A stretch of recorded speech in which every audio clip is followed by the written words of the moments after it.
Good afternoon, everybody, and welcome to the Tiger Club Kansas City Zoom call for Tuesday, February 16th. Our guest today is Adam Teicher, who has covered the Kansas City Chiefs for almost 3 decades, the Kansas City Star and ESPN. Before we get to Adam, a couple of notes on Mizzou sports to pass along.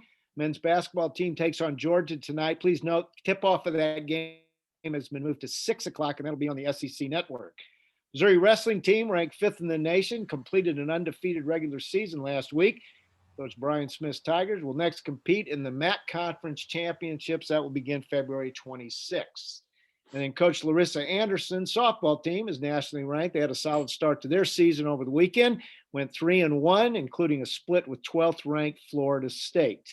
As always, I'd like to thank our sponsors, Chicken and Pickle in North Kansas City, Sports Scene in Lee's Summit, Conrad's Restaurant and Ale House in Liberty, TigerBoard.com, and Stables Grill in Kearney. Don't forget to visit our website at kctigerclub.com for information on memberships, speakers, and upcoming events, including our golf tournament, which is scheduled now for August 23rd.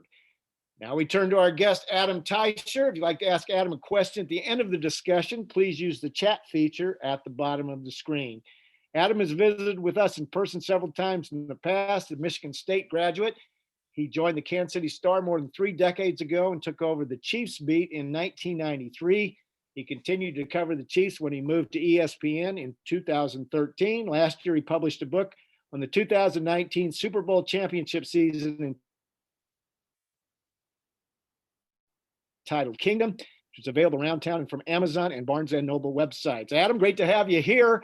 We're on pins and needles with power today, I understand, at your house, and I'm a little concerned I might get knocked off, but we'll do our best and hope to get all this in. Lots to talk about with the Chiefs, but before we begin, I'd like to ask you about a couple of guys who passed away a week ago today that you knew well. Marty Schottenheimer, who was the coach of the Chiefs when you started covering them, and of course, our good friend, and Therese Paylor, who does with those 2 great men. Sorry, Mark, I lost you there. Was that just me, or did everybody else lose you too? Yeah, we lost you for a little bit, Mark, but you might just repeat a little bit of the question about did you hear my question? Yeah. I heard you talk about Marty and Therese, but I wanted to ask you.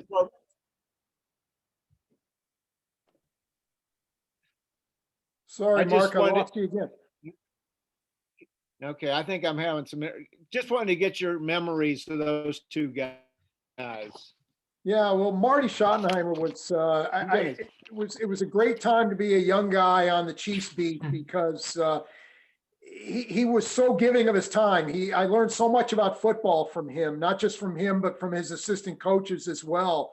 They were a lot more willing back in those times to sit down in front of a film projector and teach a little bit about football and why they were doing things a certain way, why opponents were reacting to whatever the Chiefs might have done. So that was a lot of, I really enjoyed those times for those reasons. And certainly I'll never forget Marty Schottenheimer getting up on a chalkboard and drawing out plays for me and explaining why the Chiefs did certain things, why opponents reacted to what they did in certain ways.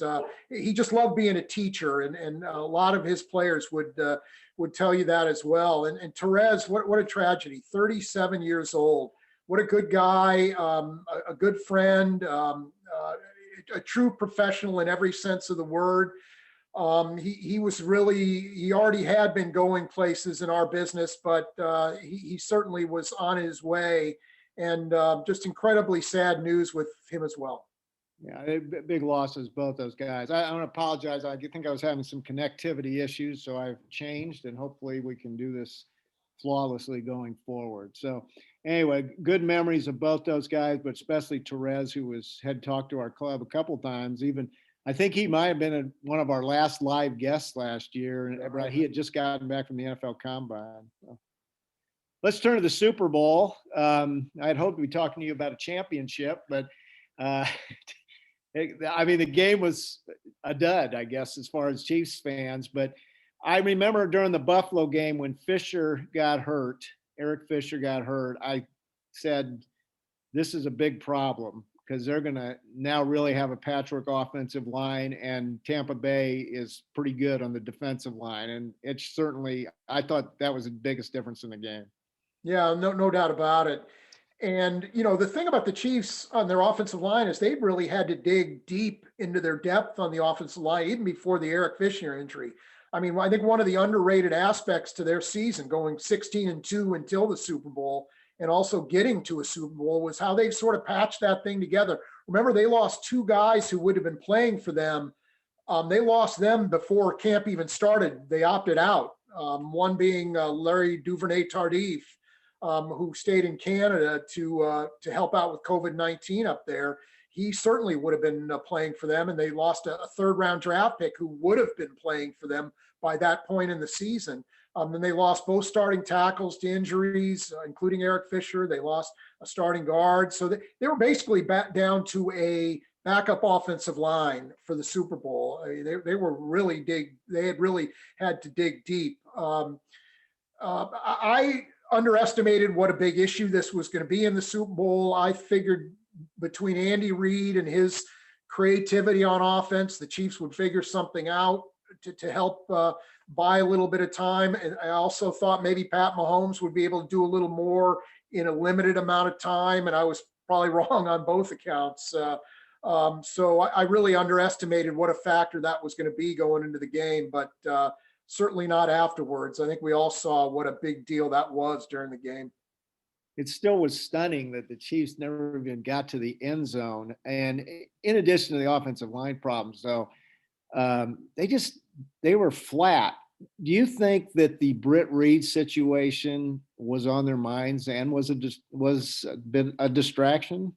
Yeah, hard to know, but how can it not be, right? I mean, to me, and I think a lot of people I know who were Chiefs fans and certainly had to be, at least to some people in that locker room, that accident on the Thursday before the Super Bowl sort of cast a whole pall on the Super Bowl. I mean, it was win, lose, or draw. It was just a different experience, I think, for that reason alone. I mean, everybody was concerned about the injured and the family of the injured, and just a sad story. And how could it not affect you? And I know players and coaches are paid to compartmentalize and to put these things aside when a game starts or in preparing for a game. But I don't see how that was completely possible in this situation. So yeah, hard to know exactly how much, but certainly it had to have some effect. Talking with Adam Teicher of ESPN, who covers the Chiefs. If you'd like to ask him a question, please use your chat feature and we will fire the questions at him at the end of our discussion. Good news regarding that little girl, Ariel. We heard this morning that she has come out of her coma. And of course, we all pray very hard that she makes a full recovery. It's a very tragic situation. Do you see long-term liability? And I know you're not a lawyer, but with the Chiefs, this seems like it could be a pretty serious situation. Yeah, let's see what we don't know right now. I mean, from what we know right now, it's hard to say. Now, some things come out that maybe, he was drinking at the facility, Britt Reed was drinking at the facility, then we're talking a different issue here. So I think we need to know more before we can go there or not go there. Back to the on the field in the Super Bowl, two plays that really stood out for me in the first half: the offsides on the field goal, and they said it was on Antonio Hamilton, but it was on Nicole Hardman, wasn't it? Right. And then it wasn't a play, but the decision to use the two timeouts when New England had the last drive. I look back at when I woke up in the middle of the night that night, started replaying the game in my head. I'm saying it should have been 10-6 at halftime. But again, it just seemed like there were mental errors, drop passes. It just was not the team that we'd seen all season. Yeah, it was. And, with regard to Nicole Hardman lining up offside, he's just not a detail-oriented player. We've seen him make some questionable decisions on some punt returns. He's not reliable. You could tell Pat Mahomes was really frustrated with him after the Super Bowl, not where he's supposed to be on a lot of his routes. And he's just not a details-oriented guy. He's a hard guy for the Chiefs to count on right now. We can get into him more later if you'd like, but I feel like the Chiefs are making a huge mistake if they count on him next season for any kind of big role, because, hey, you hate to give up on a young player early in his career, and he still could become a great player, but he's not there yet. And I think the Chiefs are making a mistake if they go there with him and start counting on him next season to be a starter and an every down guy. And as far as the use of the timeouts at the end of the first half, I'll go back to something Andy Reid said after the first Tampa Bay game, the game against the Bucs in the regular season. You remember that the Chiefs were trying to hold on to a 3-point lead, and they had the ball in the last couple of minutes, and it was 3rd and 7, and the Chiefs threw a pass, and Mahomes completed it for 8 yards to Tyreek Hill, and the Chiefs were able to keep the ball and run out the clock. They didn't have to give the ball back to the Bucs, and they won by 3. And so afterwards, I asked Andy Reid about that. Wouldn't it have been smarter maybe to run the ball? At least you're probably not going to get the first down, but you're going to at least keep the clock moving. You're not risking an incomplete pass. And he said, he just said this one thing that stuck with me after that game. He said, I've learned a long time ago, you never give the ball back to Tom Brady. Well, that's exactly what he did in that situation by calling those timeouts. He allowed Brady to continue that drive, and it burned him. So a lot of inconsistency there from Andy Reid. I mean, it really smacked of panic to me at that point. I mean, the way the Chiefs had played in the first half, going to the locker room down 14-6, I think would have been a huge victory for them in the Super Bowl. They were going to get the ball to start the second half. Who knows what was going to happen on that drive? Maybe things would turn around. You could tie the game or get within a point. So I really thought that's not felt a lot like panic from me from Andy Reid doing something that he'd earlier said he wasn't going to do. I just felt like it was a desperation move. I think he knew how bad the Chiefs were getting outplayed and maybe didn't see that changing in the second half. Well, let's close the book on the Super Bowl and look toward the offseason. I do want to follow up with your comments on Nicole Hardman. You had an interesting story on ESPN this week about him and how he thinks he's running his routes great. Maybe from a fan's version, we don't know. But the fact is, Sammy Watkins, DeMarcus Robinson are both unrestricted free agents. Hardman's now your number 2 receiver. They're going to have to do something in that position, don't you think? Yeah, no doubt about it. And if they don't resign either one of those guys, particularly Sammy Watkins, the Chiefs have to do something else at wide receiver, because going into next season with Nicole Hardman as a starter and every down guy is a mistake. It just is. Not to say he doesn't have his value. He certainly has delivered a lot of big plays for the Chiefs. There's some value in his speed, but not as an every down guy. They have to have somebody out there they can trust. So whether it's Watkins or Robinson or somebody else, a free agent or even a draft pick, the Chiefs have to be better than than him on an every down basis at wide receiver. So, again, I'm not real big, and I know the Chiefs aren't real big on giving up on guys too early in their career. He's only 23 years old, I think it is. I mean, he still has a lot of room to grow, and you'd hate to see him do that growing for some other team. So while I'm not in any means want to give up on Nicole Hardman, it's just the Chiefs can't count on him right now, and he needs to be no more than a 3rd or 4th receiver for them. The list of free agents is a pretty long one. We talked about Watkins and Robinson. You've got Daniel Sorensen, Bashad Breeland, Tano Passignon. Do you see who are the free agents do you see them really making an effort to keep? Yeah, they've got some interesting decisions to make, starting with the offensive line. What do you do there? We can go into that whole issue later if you want, but I don't. A lot of it's going to depend on where the salary cap situation is. The Chiefs have about $210 million worth of salary cap obligations for next year. Where's the cap going to come in? Is it going to come in at the floor at about $175 million? Is it going to come in higher than that? Brett Veach said week of the Super Bowl that the Chiefs would be okay if the cap were at 185 million. So that to me is sort of the magic mark there. I feel like if the Chiefs aren't going to be spending on Sammy Watkins, they have to spend that money for another wide receiver. So maybe Sammy Watkins comes back. I think Daniel Sorensen at safety is a key guy for the Chiefs. Will he want to? I feel like there's other teams that are going to find some value in him. Will he get an offer that he just can't refuse? Or does he feel like, hey, I've found my niche in Kansas City. I can, they're going to maximize my abilities here. I don't want to risk that by moving to another team. Will he take a lesser deal?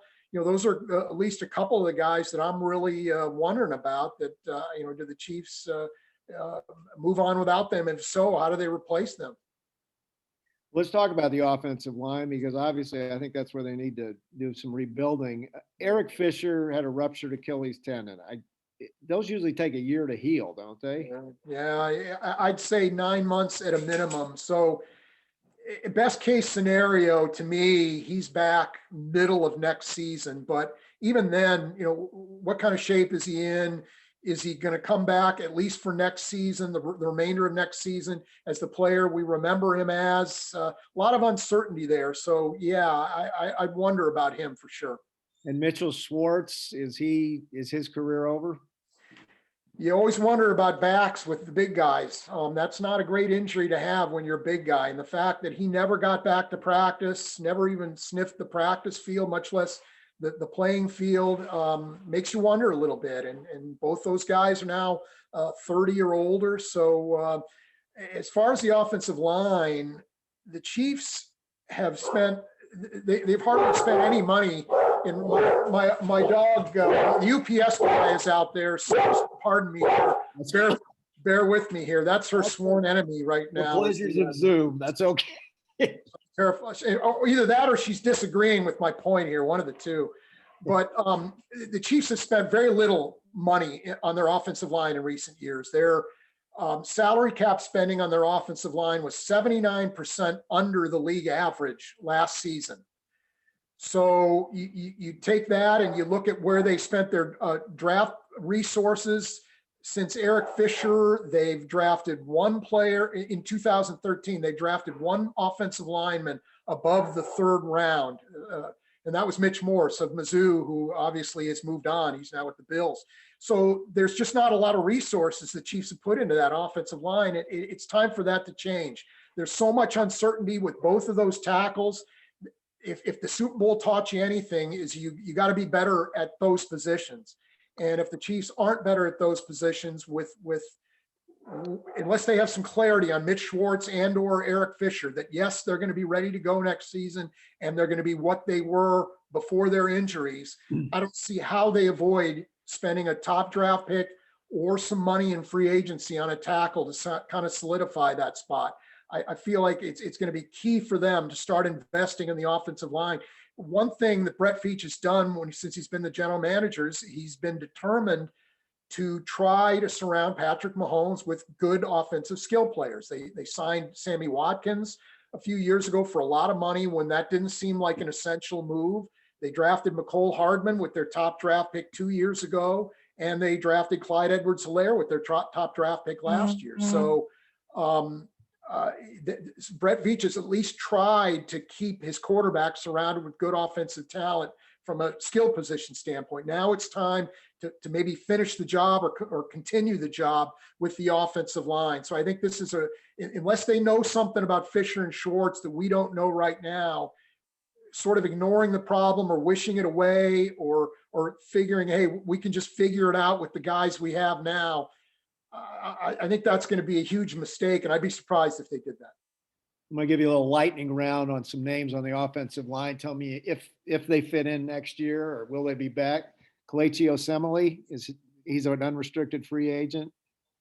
Yeah, I would say no on him because they've got some numbers on the interior. It's tackle that's maybe more essential right now. What about Dr. Larry?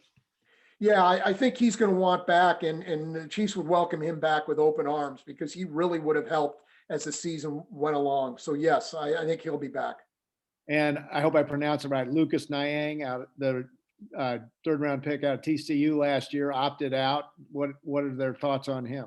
Yeah, no, they're still excited about him. They think that he can be part of the long-term solution. Maybe it's even a tackle. we'll have to see what they, where he ends up playing for them. But I think as of now, at least, I think he'll be a starter when next season opens, and it well could be at one of the tackle spots. Yeah, he could be part of the solution there. And then I want to ask you about a Mizzou Tiger, Yasir Duran. He got a little bit of playing time this year. Does he have a role next year? Yeah, he did find a little niche for himself there. Played a little bit in that final regular season game against the Chargers.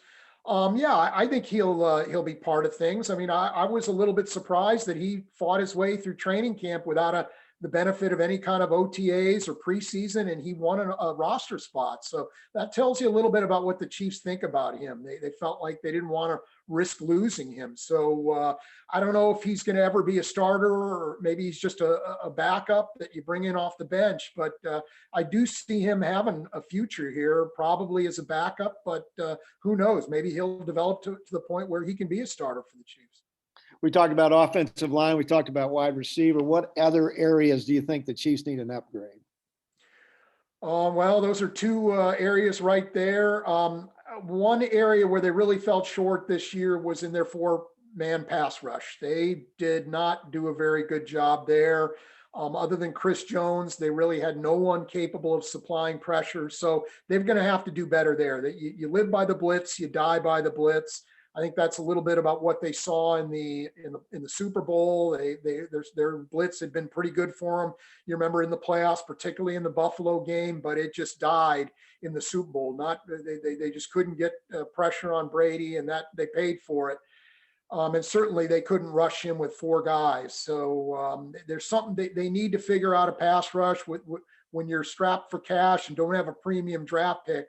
That might be a little bit asking a lot, but that's another area I feel like they have to address is punch up that pass rush for sure. A guy I was really sorry to see go out at the end of the season, I thought was really coming on, was Willie Gay Jr. Would have given him some speed, additional speed at the linebacker spot. What's his upside?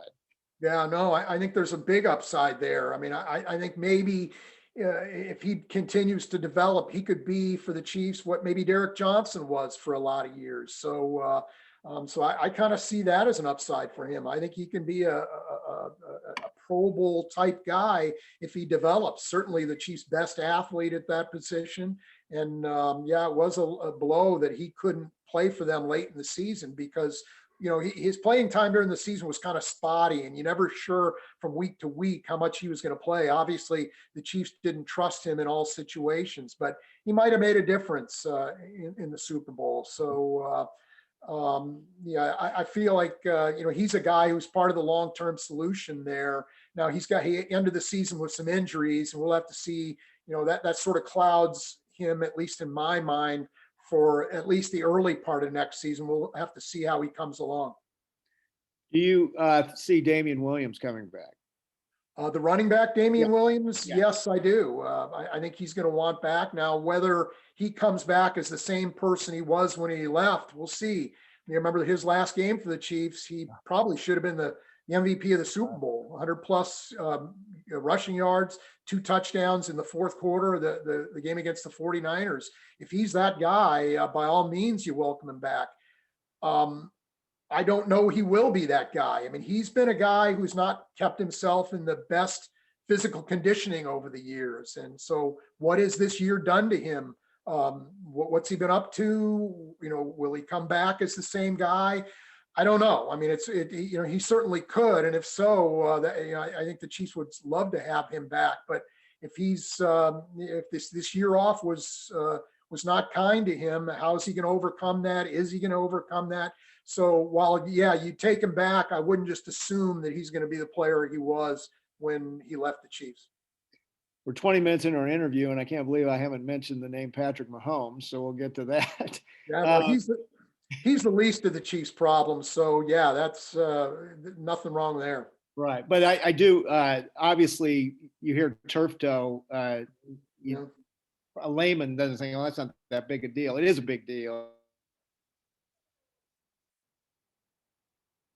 He had surgery.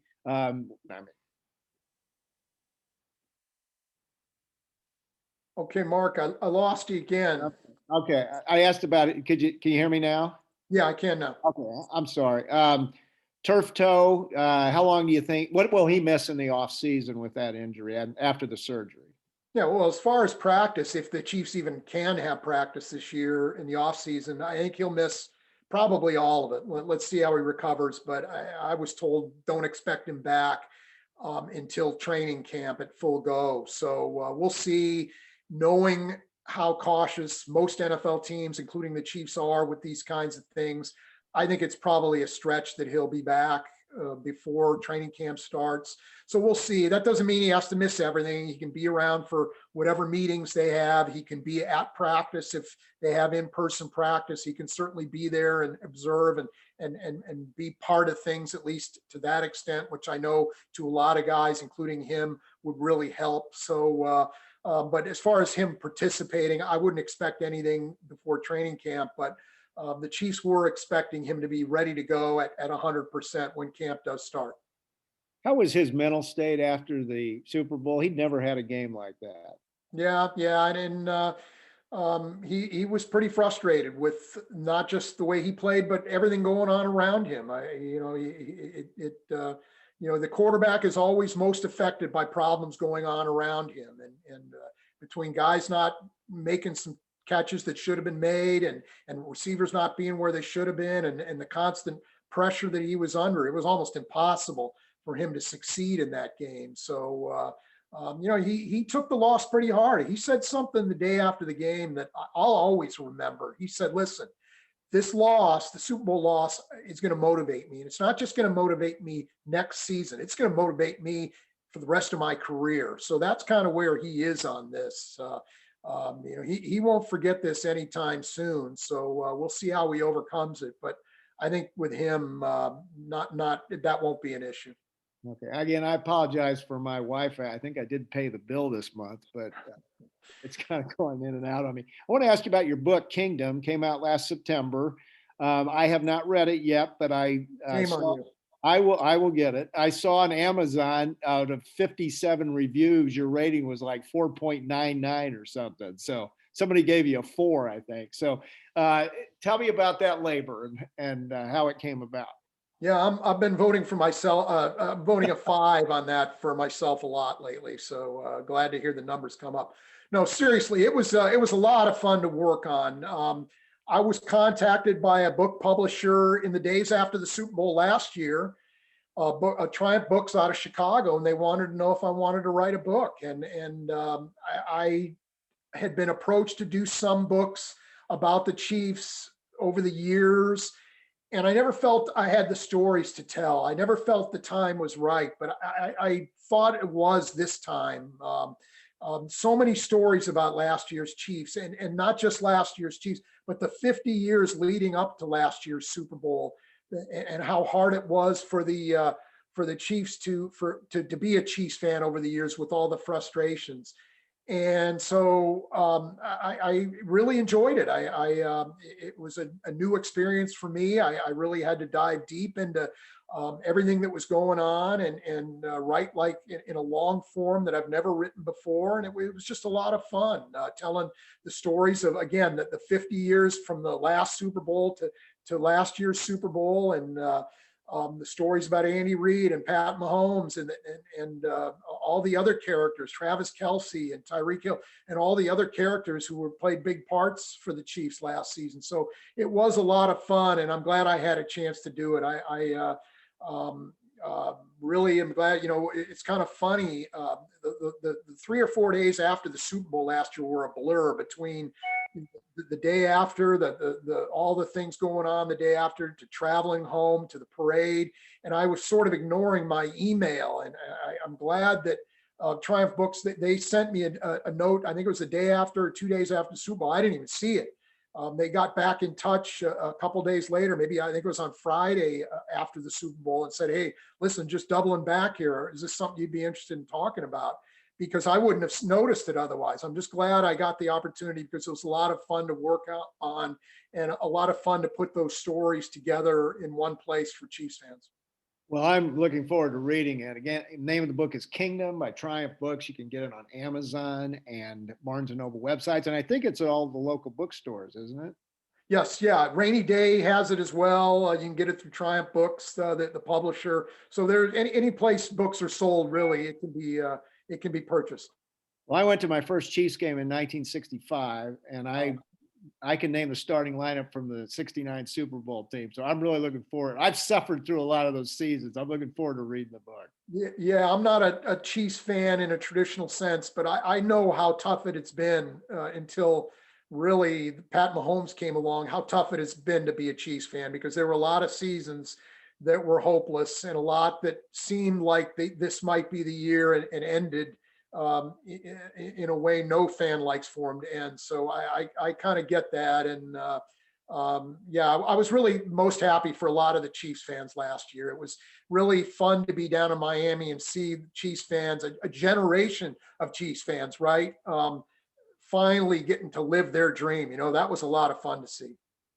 You ready to take on some questions? I am, Mark. The one problem is I know my battery is getting low here on my phone. So if I conk out on you, I'm not, it's not intentional for sure. I understand. And if you leave, then they can ask them of me, and I'll give my worthless opinions. So, JJ Watt to Kansas City. Your take? I would, if I'm the Chiefs, I'm definitely interested in that. What a great fit he would be here. It fills the need that we talked about for improving a pass rush. Doesn't necessarily have to be an every down guy if that's where he is at this point in his career. He can be more of a situational type player. Now, from his standpoint, maybe that's something that interests him. Also, if he wants to win a championship, there's other places he can go that will give him that chance without a doubt, but maybe not as good as what he can get here. So we'll see whether he would be interested or not. But if I'm the Chiefs, I'm definitely going to talk to him and gauge his interest. Follow up. Does he have enough gas left in the tank? Again, I think so. You know, he's had some injuries. He hasn't been played a lot of full seasons lately. So we'll see with him. Maybe not. But again, I feel like for a team, particularly a team like the Chiefs, he wouldn't necessarily have to be an every down player. The Chiefs could make him a rotational guy, maybe a situational pass rusher, and get some value out of him that way. Here's a question, a little off subject. Early in your tenure at the Star, you covered the Kansas City Blades. Based on your experience there, do you think Kansas City could support an NHL team? I would love to see that. I think that my question about the hockey base in Kansas City is it's loyal. There's no doubt about it. And there's some really good hockey fans in Kansas City, but there are enough of them. And I feel like Kansas City would support a winning team or a competitive team in the NHL. Would Kansas City support a team that's not very good over a long period of time? So I would love to see that. I don't think I'm going to live long enough to see that, but I would love to see a hockey team come here. How well it would work, wow, I just don't know about that.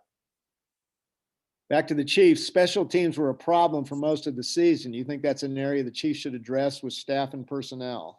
Yeah, that was a problem for them, and they're going to have to figure something out. You know, they've got a lot of special teams players that they like, but certainly how's that saying go? The sum or the total was less than the sum of the parts this year. I really feel strongly like that with the Chiefs. So I figure maybe it's nothing that maybe getting back to the drawing board can't fix, but it's a situation worth watching, no doubt about it. Eric Bieniemy had 6 job interviews for head coach before the Super Bowl. The Chiefs' play calling during the game was flat. How much was this a distraction? Can we afford to have more like this in the future? Yeah. You always wonder about that and how, the effect these things might have on a guy. And so you just don't know. I feel like all of those interviews, or just about all those interviews, happened before the AFC Championship game, and the Chiefs were absolutely fantastic on offense that day. So I feel like it wasn't much of a factor in his case, but that's just one of those things that maybe we're never going to know. But again, I know coaches are pretty good at compartmentalizing these kinds of things. Doesn't mean they're perfect or going to be 100% on it, but I feel like it's probably less of an issue than maybe a lot of people might think. How attractive will the Chiefs be to potential free agents because of their recent success? And follow up on that, they're going to have to do a lot with the salary cap to sign anybody of note, right? Yeah, no, they're going to have to rely on some of that. They do offer people a chance to win a championship. There's some other factors as well. Playing with Pat Mahomes, that's no small selling point. I mean, that's a huge selling point, particularly if you're an offensive skill player. So, hey, money's always going to speak, but it might be a tiebreaker, at least get the Chiefs in the door when they otherwise wouldn't. And one more factor there, a lot of guys like to play for Andy Reid. I did a story during the season about why people like to play so much for Andy Reid. And I had players lining up to talk about how much they love playing for Andy Reid, guys that have been around the league, played for other coaches, talked about how, hands down, Reid was their favorite coach, felt like he made them a better player.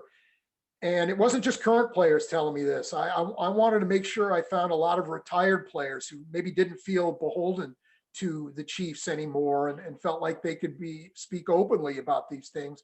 And they were like, no, Andy Reid was the best. And they went into a lot of the reasons why. So I feel like that's a factor the Chiefs can sell as well. So, money's always going to talk.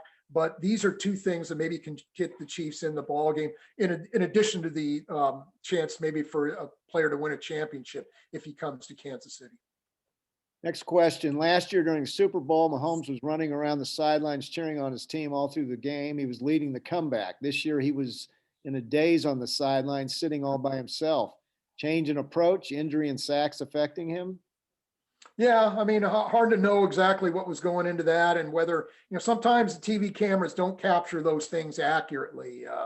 They'll catch a guy at a high moment or a low moment, and that's what you see, and you feel like, okay, that's what you're getting the whole time. So I'd be a little bit leery of making too much of that because certainly the problems the Chiefs had in the Super Bowl this year on offense, they had a lot of the same problems last year in the Super Bowl for the first 3.5 quarters. So not a whole lot of difference there. The difference was this time they were close enough they kept within range and were able to make it work against the 49ers. They weren't this time around. So I don't know that there's a whole lot there.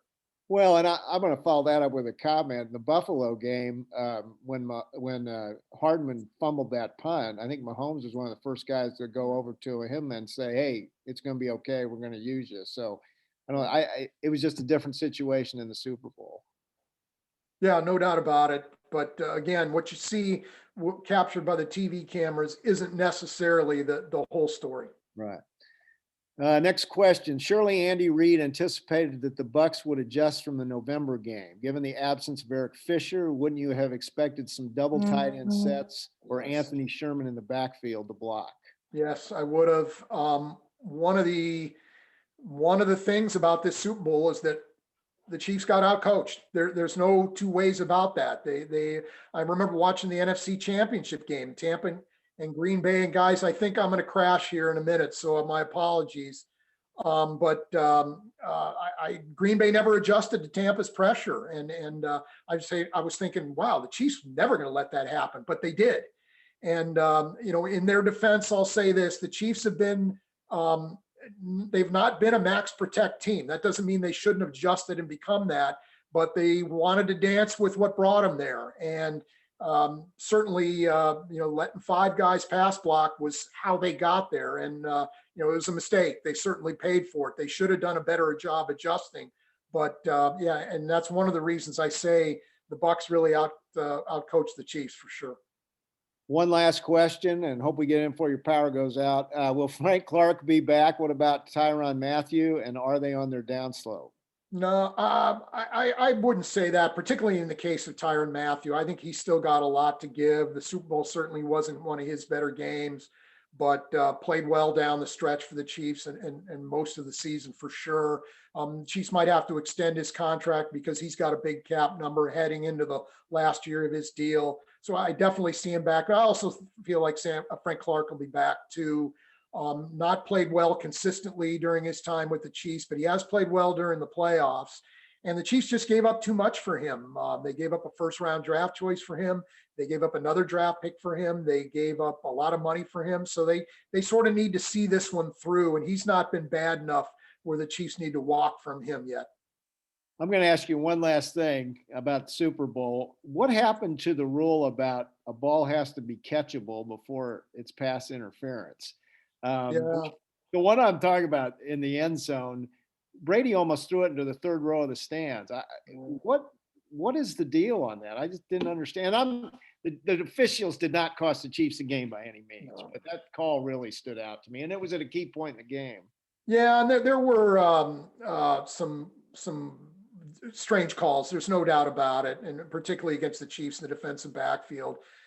But that's one thing the Chiefs really didn't adjust to as the game went on. The Chiefs are kind of handsy. They play a lot of man-to-man, and they get more of those kinds of penalties than the opponents do. And Chiefs never really adjusted to that. They knew they were getting an officiating crew who called a lot of those kind of penalties and never adjusted. That's just the way they play the game, and they paid the price for it. So yeah, but you're right. There were some screwy calls there, and some of those are a little bit hard to defend for sure. All right, we got one late question just came in. What's happened to Michigan State football and basketball? Well, football, I can tell you, their recruiting, it just hasn't been very good. The old staff just did a lousy job over the last couple of years. They went to the football Final Four. You remember, I think it was 2015, and I thought they were really going to build off that in recruiting, and it never happened. As a matter of fact, they kind of went the other way. Their quality of players sort of went down. So they did a lousy job of taking advantage of that. Now, basketball, I can't explain. All the things they've done well under Tom Izzo: play great defense, rebound, get good shots. They're doing none of that this year. Their shooting has just been horrible. They don't have a point guard.